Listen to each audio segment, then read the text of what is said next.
El mundo no terminó con una explosión, sino con un gemido. Una lenta y arrastrada marcha fúnebre de los no muertos. Las ciudades, antes llenas de vida, ahora resonaban con los gemidos de los muertos hambrientos. Los edificios se alzaban como monumentos en ruinas de una civilización perdida.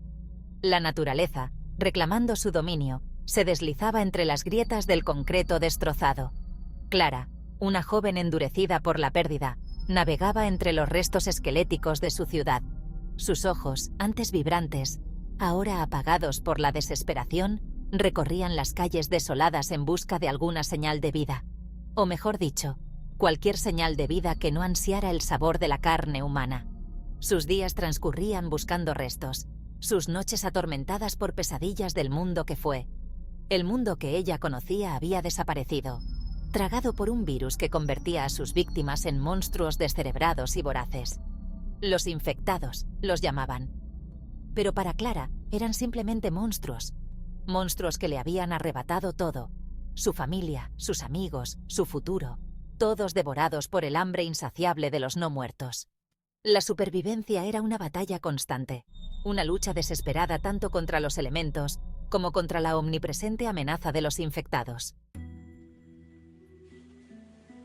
Una noche, acurrucada en el frío y húmedo sótano de un edificio de apartamentos saqueado, Clara se topó con una débil señal en su maltrecha radio de transistores. Era una voz, crepitante por la estática, pero inconfundiblemente humana. Un rayo de esperanza en un mar de desesperación. La voz hablaba de un refugio seguro, una base militar en el norte, donde se estaban reuniendo los supervivientes. Un lugar de orden en un mundo consumido por el caos.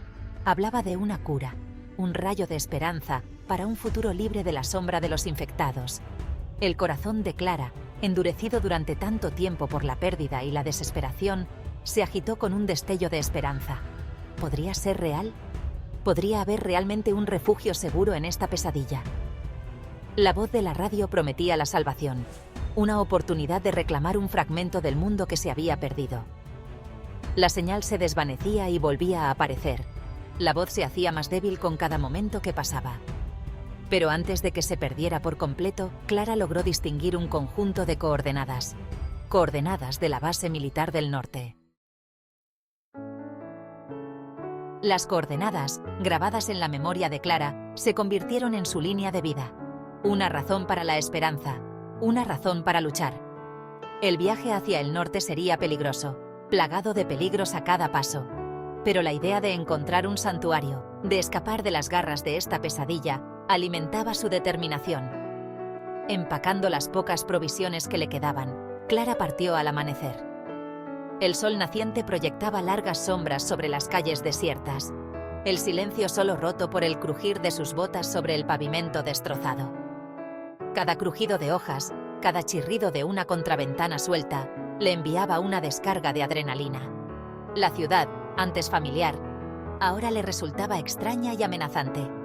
Los edificios que antes albergaban negocios bulliciosos, ahora se alzaban como cáscaras vacías. Los parques, antes llenos de risas y de los alegres gritos de los niños, ahora yacían silenciosos y cubiertos de maleza. Clara siguió adelante, con los sentidos en alerta máxima. Ya se había enfrentado antes a los horrores de este nuevo mundo estando sola, pero la promesa susurrada por la radio le infundió una fuerza que no sabía que poseía. La esperanza de un santuario alimentaba cada uno de sus pasos. El camino hacia el norte era un sendero traicionero a través del corazón del dominio de los infectados. Las carreteras, antes arterias del comercio, estaban ahora atestadas de vehículos abandonados, cuyos cascos oxidados eran mudos testigos del rápido colapso de la civilización. Clara, armada con su ingenio y una palanca oxidada, se abría paso por el traicionero paisaje con una mezcla de cautela y sombría determinación. Los días se convertían en noches. El sol implacable le golpeaba mientras buscaba comida y agua. Los encuentros con los infectados eran frecuentes, lo que la obligaba a confiar en el sigilo y la agilidad para sobrevivir. Cada encuentro mermaba sus menguadas reservas de fuerza, pero ella seguía adelante, impulsada por la débil esperanza que parpadeaba en su interior. Se encontró con otros supervivientes, en cuyos ojos se reflejaba la misma mezcla de esperanza y miedo que ella sentía. Algunos estaban impulsados por la desesperación, su humanidad erosionada por los horrores que habían presenciado. Otros se aferraban a una pizca de lo que fueron, con el espíritu aún no roto por el apocalipsis.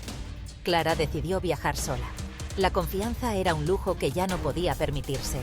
Cada encuentro era una apuesta, una tirada de dados en un juego en el que lo que se jugaba era la vida o la muerte.